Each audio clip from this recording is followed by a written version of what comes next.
Hello guys, welcome to my channel. In this video, I'm gonna show you how to fix Snapchat friends Bitmoji not showing up. It is a fast and easy tutorial. So let's dive into it. First, make sure you and your friend are using the latest version of the Snapchat app. Outdated versions might have bugs that prevent Bitmojis from displaying correctly. Open the App Store and update Snapchat if necessary. You should also ensure you have a stable internet connection, which is Wi-Fi or mobile data, as Snapchat relies on it to display Bitmojis. This issue could also be because your friend is not using Bitmojis. If your friend isn't using Bitmojis yet, you can send them an invite through the Snapchat app. This might prompt them to set up a Bitmoji and start using it on Snapchat. So open Snapchat and go to your friend's profile in Snapchat. Next, tap on the three dots in the top right corner. Here, select friend emoji if available.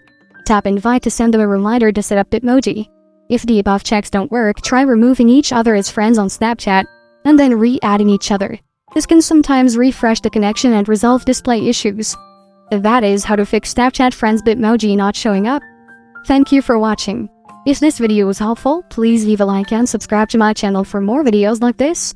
And click on that notification bell to never miss an update.